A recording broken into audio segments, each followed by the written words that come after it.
Alright, boys and girls. Yo, what's up? This is John from JJ Innovation Garage in the pitch capital of the state, baby. Alright, boys and girls, it is the big eye in the sky's out.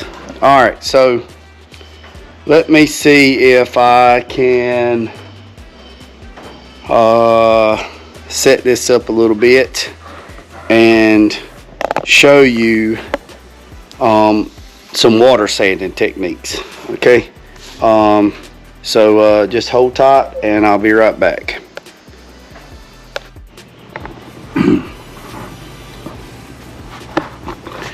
Alright, boys and girls, I don't know what happened.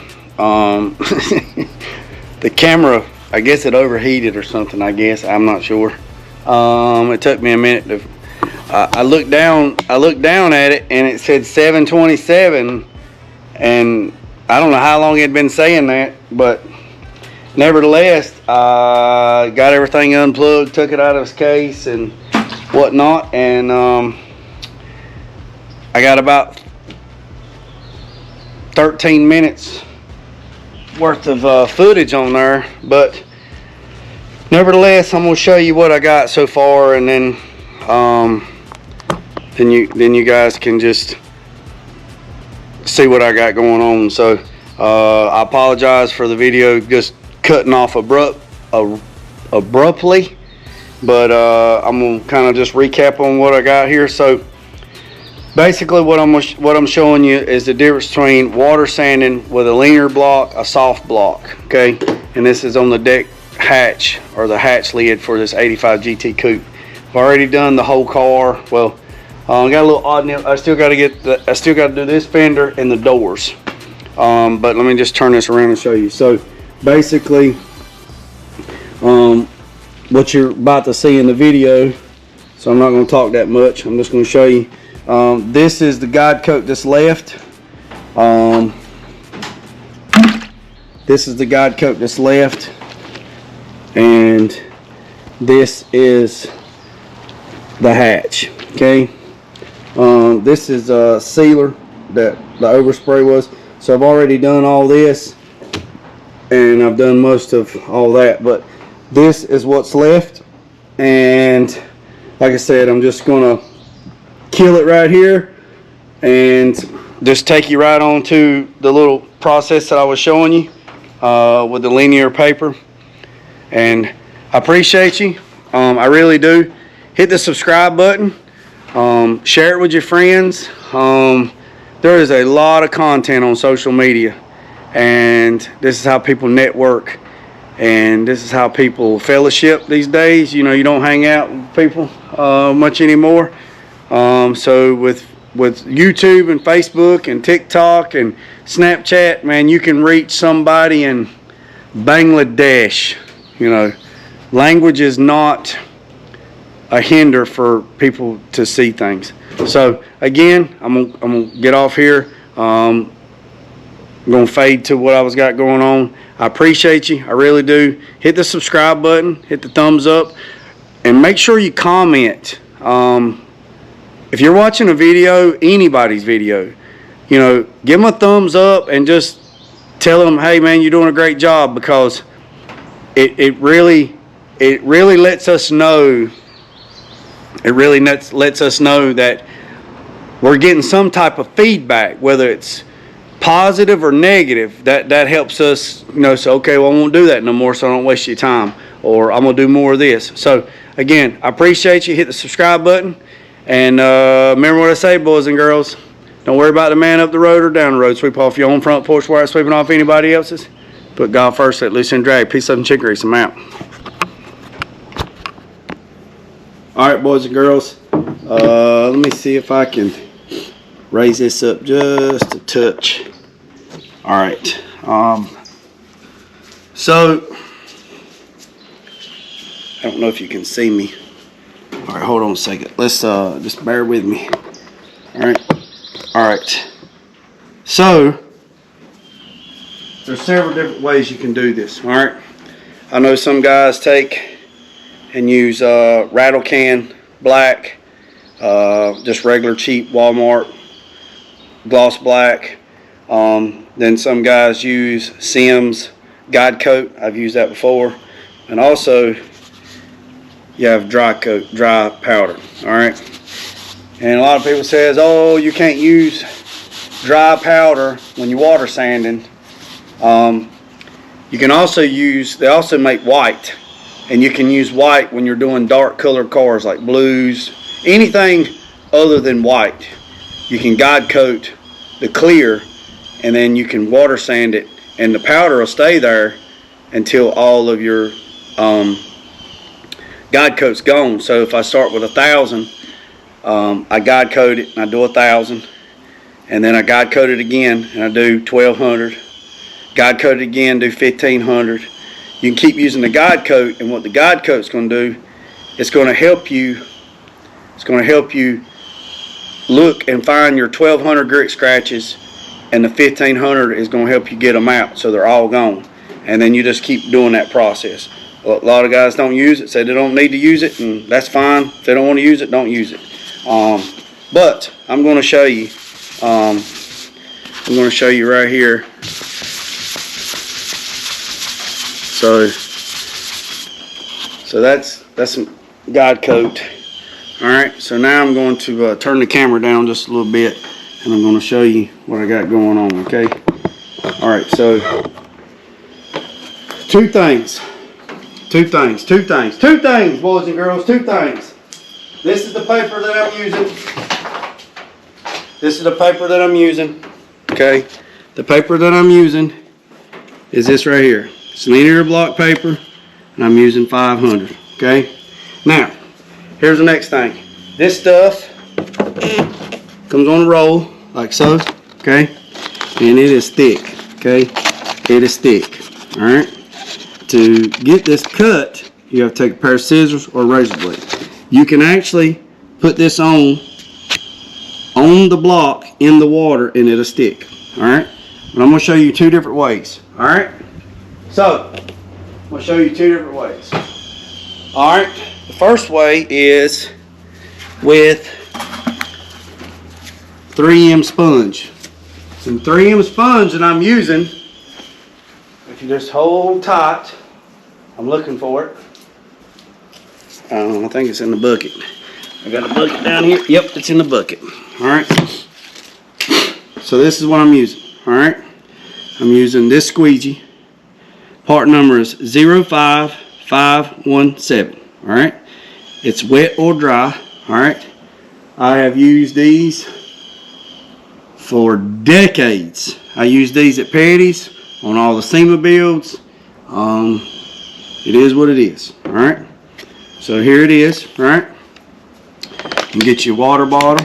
All right. You pop your hole in the top. Okay, pop a hole in the top. So, pop a hole in the top. Don't have to be a big hole. Just pop a hole in the top.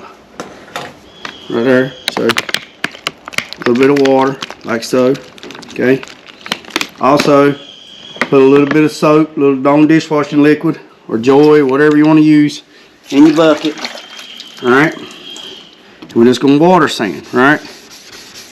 And I'm just lightly putting pressure on this. I'm not hammering down on it. I'm not forcing it. I'm not anything, right? And I take my water bottle and I just keep it up here, all right? And I just keep going in a X pattern, like so. And you just keep doing this. This is, like I said, this is 500.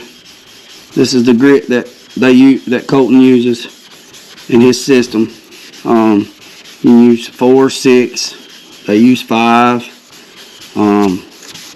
And you just keep sanding, all right? And I'm just lightly putting pressure on it, all right? I'm gonna take the other squeegee.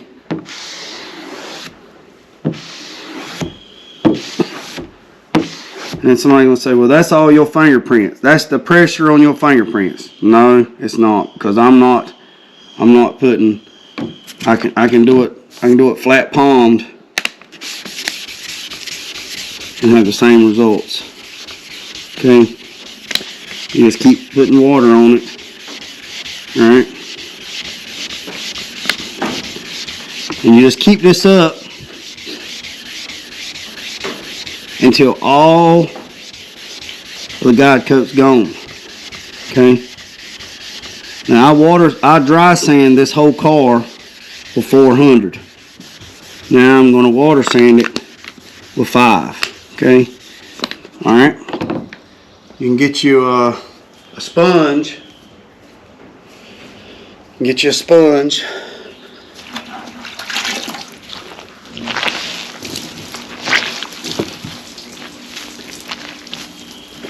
Get all the sanding.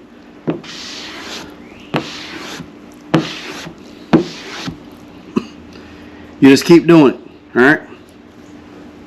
Alright? Now, let's move right on over here to this section right here. I'm going to show you something different. Okay? Now, with this, what I'm about to show you is you're going to have to use both hands. You can't use just one. Okay? You can't use just one hand. You're going to have to keep even pressure on this bad boy. Okay? So, here's the linear block right here. Okay? Same paper, same stuff, same situation. I am not forcing on either side. Okay? I am not forcing on either side. I'm not putting pressure. I'm not flexing it. I'm just holding it. I'm just this baby hands. All right? And I'm just slightly letting the block and the paper do the work. Okay? I'm just letting the block do the work. Okay? Now this deck lid, it curves right here. So I'm just letting this block do the work. Okay? Keep it wet. Just keep it wet.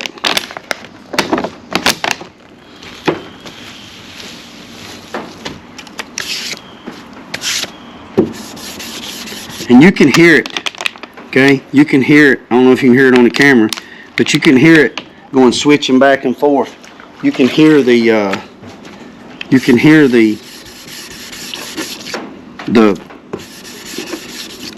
it.